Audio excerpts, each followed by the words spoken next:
nigga Shane Mosley the GOAT. You still a great fighter, my man. You looked real good up there, you know, for your age. Not saying your age is bad and everything. I mean, you in there with a young lion, man. You really couldn't tell. My question to you is, what you about to do now? You still have the fight bug in you? Do you want another opponent? Well, you know, I'm not sure what I want to do. I mean, there's still, like I said, was Marquez and, you know, Cotto, those guys that I lost to. Those are the guys that I really wanted to get in the ring with. The young lions, young tigers, I was going to let them fight each other. And I still want to do my promotional company, Go Box Promotion, so help the fighters. I'm all for the fighters. So who you like between David or Thurman or Porter? Well, I believe it's gonna be another good tough fight between Thurman and Sean Porter. But I know that Sean trains very hard, and he's always in the gym, and he's ready to go 12 hard rounds. I'm not sure if Keith Thurman is ready to go 12 hard rounds. They can punch hard, but his chin is not as good probably as Sean Porter's, and his endurance is probably not as good as Sean Porter. So I'm leaning towards Sean, so probably Sean and David getting it on. Thank you, champ. As a promoter, what fight would you like to promote now if your company, if you had the opportunity on the horizon? Well, I mean, the fight that I have now, or the fighters I have, is you know, Shane Jr. Right. We're going to tighten up with some of his skills and you know, maybe you know, get his jab and all that stuff together. And That was a good fight, by the way. yeah, and he had a good fight too. You know, he's tough. He has great chin, good power. You know, certain things he need to tighten up on, and we can make a world champion out of him. You know, who else? Go ahead. Shane, John Franklin, Combat Press. So for me, it seemed like in the third or fourth, he hit you with a huge right hand, and the fight seemed to shift. Did his power? What surprised you the most in this fight?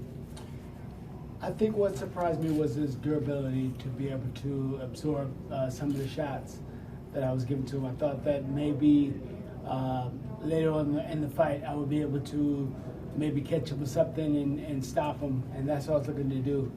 I started off just kind of boxing him the first 2 rounds, and then I wanted to see how he took to the power when I did punch him a little harder.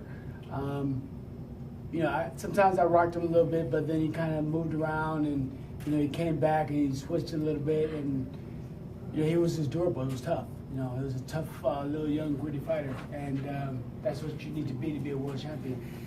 One more. Talk a little bit about with your son fighting on the same card as you.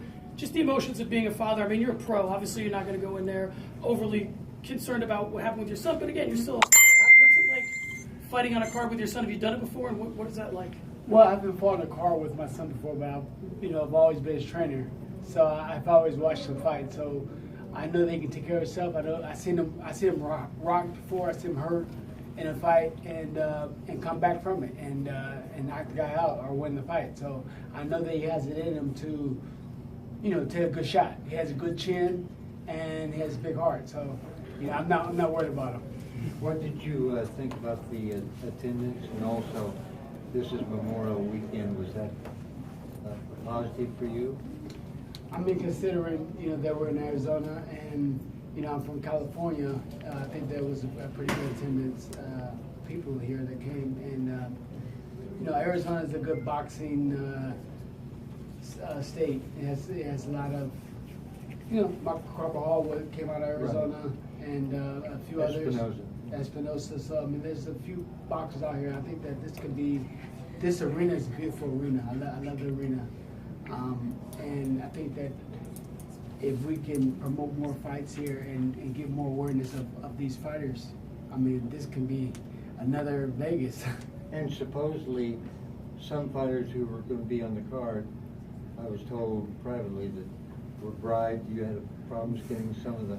Is that true? Or? Well, some of the fighters that were on the card, it was kind of at the last minute. All of a sudden, there wasn't fighting on the card. I'm like, wait a minute, what's up with that? So, it was something. It was something. Something was going on. Did you report it to the commission? So we had to. So I had to we had to get more fighters on the card. So we kind of switched. So yeah, that's tough. It's kind of tough. It was kind of tough, but.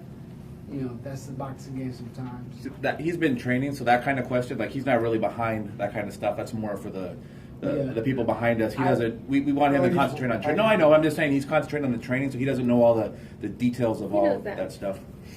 I know some of it, and like I said, my VP, she handles a lot of that type of stuff. But Did a good job. she did a great job. So Mosley, what is the goal of Go Box? I mean, you have a lot of promotion companies. What's going to set you guys apart from all the rest of them? I'm really out for the fighters. Like I said, it's all about the fighters.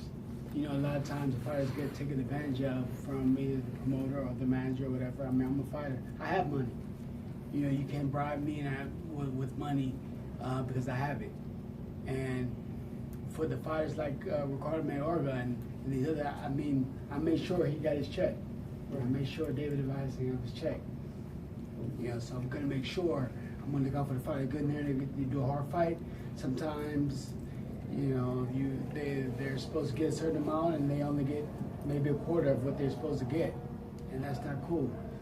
So, you know, I'm all for the fighter. So you're a boxer's promoter. I'm a boxer's promoter. Yes. Well, one last time, what is next? What are you going to do next? Right now, I'm not sure what I want to do next. I know that I'm definitely in the boxing world and boxing game, and that's my love. I've been doing it for 36 years now, so you know, boxing's in my blood. What part of boxing, what aspects of boxing, I'm not sure yet. Whether it's promotion, boxing, or promotion or boxing, or some kind of way. I'll be behind my son, you know, and make sure his career can get to that one point, to that next point. But as a boxer, like I said, and promoting fighters, I definitely want to make sure that when I promote that the fighters get their just due and that they're able to be known and out there, because like it was me, Oscar, and you know, it's Manny and Floyd, and now there's a lot of fighters that they're really good, but nobody knows who they are. I mean, how many people know who David Avanesyan was until he fought me? Now there's been more people that know who David is, and he's going to get a chance to fight on a bigger scale, and he's able to, you know, fight and maybe make some good money. But before fighting me, probably would never got on the scale. So I let the doors open for him, and just like when I fought Oscar, you know, I had 8 knockouts at the lightweight division. I knocked out everybody.